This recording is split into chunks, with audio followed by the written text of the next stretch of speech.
শুভেচ্ছা,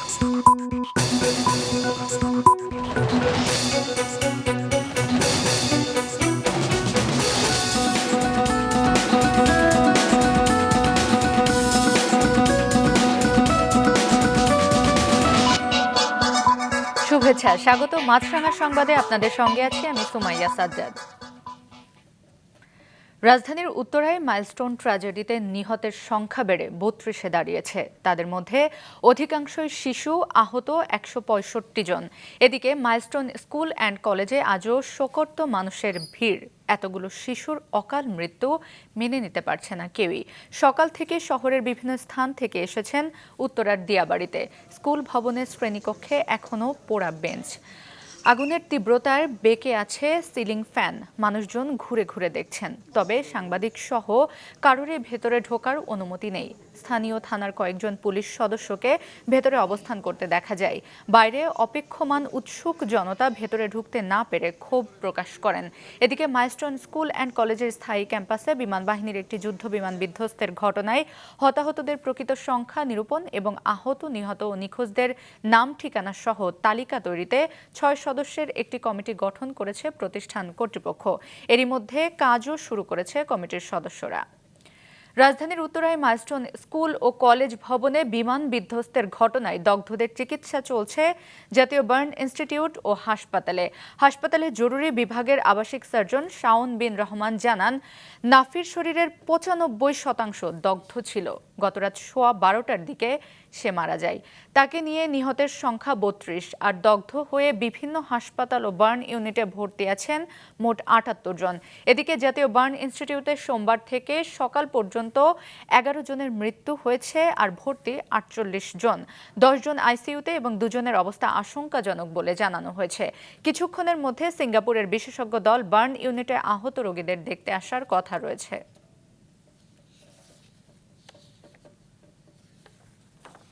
দর্শক, হতাহতদের সবশেষ অবস্থা জানাতে জাতীয় বার্ন ইনস্টিটিউট থেকে সরাসরি যোগ দিচ্ছেন সিনিয়র রিপোর্টার মাহমুদুল হাসান। মাহমুদ, চিকিৎসকরা দগ্ধদের সম্পর্কে কি জানিয়েছে?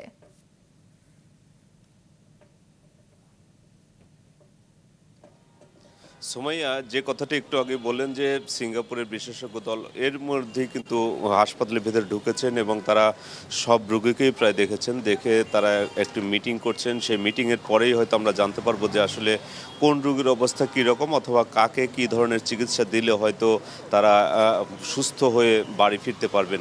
তবে এখন পর্যন্ত আমরা যে যে রোগীরা আছেন ভেতরে, যে হতাহত দগ্ধ রোগীরা আছেন তাদের সম্পর্কে আমরা জানতে পেরেছি। চিকিৎসকের সঙ্গে আমরা যোগাযোগ করেছি, তারা বলেছেন কিছু আছেন যে ১০ থেকে ১২ জনের মতো আছেন, সবাই আশঙ্কাজনক অবস্থায় আছেন। বাকি সবাই মোটামুটি সবারই শ্বাসনালী পুড়ে গেছে, কিন্তু কিছু কিছু হলেও হয়তো হয়তো ৩০ থেকে ৪০ জন তারা হয়তো সুস্থ হয়ে বাড়ি ফিরতে পারবেন। তবে এগুলোও কিন্তু আশঙ্কার কথা, কোনো কিছুই তারা নিশ্চিত হয়ে বলতে পারছেন না। তবে এখন যে সিঙ্গাপুরের চিকিৎসক দল তারা ভেতরে রয়েছেন এবং এদের সাথে আর কাউকে যোগ করবেন কিনা এসব বিষয়ে একটু পরেই তারা সিদ্ধান্ত নেবেন। কারণ এই একজন চিকিৎসক বাকি ২ জন নার্সকে দিয়ে আসলে এই এতগুলো রোগীকে সুস্থ করে তোলা সম্ভব কিনা অথবা তাদের সেবা দেওয়া সম্ভব কিনা সে বিষয়টি নিয়েও এখনও তারা নিশ্চিত নয়। আরও কোনো রোগীকে বাইরে নিতে হবে কিনা, উন্নত চিকিৎসার প্রয়োজনে দেশের বাইরে সিঙ্গাপুর অথবা অন্য কোথাও নেওয়ার প্রয়োজন আছে কিনা সে বিষয়ে কিন্তু গতকালই সরকার জানিয়ে দিয়েছেন যে আসলে এ বিষয়ে আমরা সচেষ্ট সবার সঙ্গে কথা বলেছি, প্রয়োজন হলে দেশের বাইরেও চিকিৎসার জন্য আমরা সব ধরনের ব্যবস্থা করব। কিন্তু এখন পর্যন্ত সে সিদ্ধান্ত হবে হয়তো যে সিঙ্গাপুরের চিকিৎসক দল ভেতরে আছেন তিনিই হয়তো এটা আনুষ্ঠানিকভাবে জানাতে পারবেন যে আসলে কতজন রোগীকে এখানে রেখে চিকিৎসা করানো সম্ভব অথবা বিদেশে নেওয়া প্রয়োজন।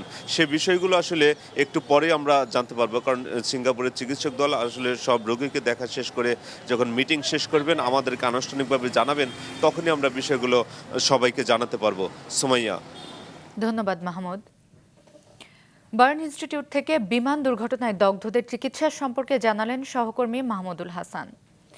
ফ্যাসিবাদ বিরোধী রাজনৈতিক দলগুলোর ঐক্য আরও বেশি দৃশ্যমান করতে তাদের প্রতি আহ্বান জানিয়েছেন প্রধান উপদেষ্টা অধ্যাপক ডক্টর মোহাম্মদ ইউনূস। গতরাতে তার সরকারি বাসভবন যমুনায় 4টি রাজনৈতিক দলের শীর্ষ নেতাদের সাথে বৈঠকে এ আহ্বান জানান তিনি। দেশের সাম্প্রতিক পরিস্থিতি নিয়ে আলোচনা করতে প্রধান উপদেষ্টা গতরাতে 4টি রাজনৈতিক দলকে আমন্ত্রণ জানান। সেখানে যোগ দেন বিএনপি, জামায়াতে ইসলাম, এনসিপি এবং ইসলামী আন্দোলনের শীর্ষ নেতারা। বৈঠকে প্রধান উপদেষ্টা বলেন, রাজনৈতিক দলগুলোর মধ্যে যে ঐক্য আছে তা আরও বেশি দৃশ্যমান হলে ভালো হয়। পরে বৈঠক নিয়ে ব্রিফিংয়ে উপদেষ্টা ডক্টর আসিফ নজরুল বলেন, রাজনৈতিক দলগুলো সরকারকে স্পষ্ট জানিয়েছে ফ্যাসিবাদ বিরোধী ঐক্যে তাদের মধ্যে কোনো মত ভিন্নতা নেই, কোনো বিরোধ নেই। মাইলস্টোন স্কুল অ্যান্ড কলেজে বিমান দুর্ঘটনায় নিহতদের স্মরণে জুলাই পদযাত্রা কর্মসূচির অংশ হিসেবে জাতীয় নাগরিক পার্টি এনসিপি আজ চাঁদপুর ও কুমিল্লায় দোয়া মোনাজাত ও শোক র্যালি করবেন। সকাল 9টায় চাঁদপুর সার্কিট হাউসে শহীদ পরিবারের সাথে সৌজন্য সাক্ষাৎ করেন এনসিপির কেন্দ্রীয় নেতারা। পরে 11:30টার দিকে চাঁদপুর পানি উন্নয়ন বোর্ডের সামনে থেকে বের হয় শোক র্যালি। এরপর চাঁদপুর বাসস্ট্যান্ডে একটি পথসভা করার কথা রয়েছে। এছাড়া হাজীগঞ্জের শহীদ আজাদ চত্বরের উদ্বোধন করবে এনসিপির নেতারা। জুলাই পদযাত্রার কর্মসূচির অংশ হিসেবে বিকেলে কুমিল্লায় শহীদ পরিবারের সাথে সাক্ষাৎ ও কবর জিয়ারত, শোক র্যালি ও সভা করবে জাতীয় নাগরিক পার্টি।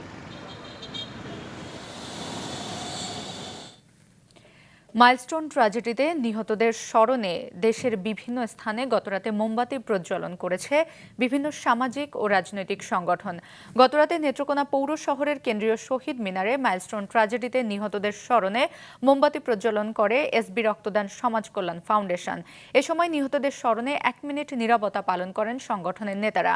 পরে আত্মার মাগফেরাত কামনায় দোয়া ও মোনাজাত করা হয়। গোপালগঞ্জে নিহতদের স্মরণে মোমবাতি প্রজ্বলন ও মৌন মিছিল করেছে গোপালগঞ্জ সরকারি কলেজের বিজ্ঞান ক্লাব। গতরাতে কলেজ ক্যাম্পাসের শহীদ মিনারে এ কর্মসূচি পালন করেন শিক্ষার্থীরা। এ সময় নিহতদের মাগফেরাত কামনা ও আহতদের সুস্থতা কামনা করা হয়। পরে ক্যাম্পাসে একটি মৌন মিছিল বের করেন তারা। যশোরে কেন্দ্রীয় শহীদ মিনারে বিভিন্ন শিক্ষা প্রতিষ্ঠানের শিক্ষার্থীরা মোমবাতি প্রজ্বলন করে মাইলস্টোন ট্র্যাজেডিতে নিহতদের স্মরণ করেন। নাটোরের বনপাড়া হাটিকুমরুল মহাসড়কে সড়ক দুর্ঘটনায় অন্তত 5 জন নিহত হয়েছেন। সকালে মহাসড়কের তরমুজ পাম্প এলাকায় একটি মাইক্রোবাস ও ট্রাকের মধ্যে সংঘর্ষ হয়। এতে ঘটনাস্থলেই 5 জন নিহত হন। আহত হয়েছে আরও 2 জন। আহতদের উদ্ধার করে বিভিন্ন হাসপাতালে ভর্তি করা হয়েছে। তবে তাৎক্ষণিকভাবে হতাহতের পরিচয় জানা যায়নি। আন্তর্জাতিক যুক্তরাষ্ট্রের অন্যতম বাণিজ্য অংশীদার জাপানের সঙ্গে $550 বিলিয়ন বাণিজ্য চুক্তির বিষয়ে ঘোষণা দিয়েছেন যুক্তরাষ্ট্রের প্রেসিডেন্ট ডোনাল্ড ট্রাম্প। সামাজিক যোগাযোগ মাধ্যমে দেওয়া পোস্টে ট্রাম্প জানান, এ চুক্তির আওতায় জাপানি পণ্যের উপর 15% হারে শুল্ক বলবৎ থাকবে। ট্রাম্প আরও জানান, নতুন বাণিজ্য চুক্তির আওতায় গাড়ি, চাল, ট্রাক ও বেশ কিছু কৃষি সামগ্রী সহ মার্কিন বিভিন্ন পণ্যের জন্য নিজেদের বাজার উন্মুক্ত করবে জাপান। হোয়াইট হাউসে স্থানীয় সময় মঙ্গলবার সন্ধ্যায় এক অনুষ্ঠানে ট্রাম্প জানান, যুক্তরাষ্ট্রের সাথে ইতিহাসের সবচেয়ে বড় বাণিজ্য চুক্তি সই করেছে জাপান। এটাই সম্ভবত জাপানের সঙ্গে যুক্তরাষ্ট্রের পারস্পরিক ইতিহাসের সবচেয়ে বড় চুক্তি।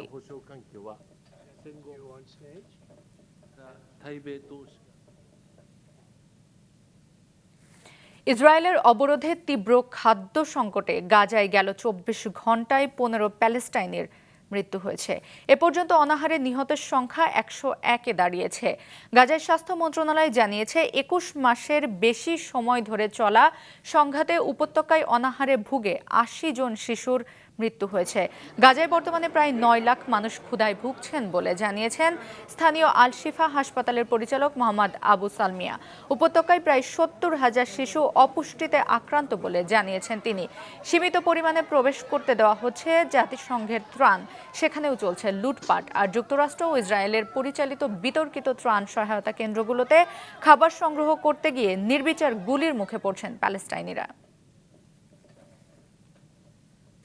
এই ছিল এখনকার মতো। ফেসবুকে আপডেট পেতে ভিজিট করুন মাছরাঙা টেলিভিশনের পেজে। ইউটিউব চ্যানেলেও দেখতে পারেন আমাদের সংবাদ, প্রতিবেদন এবং অনুষ্ঠান। আমাদের পরবর্তী সংবাদ দুপুর 2টায় দেখার আমন্ত্রণ রইল।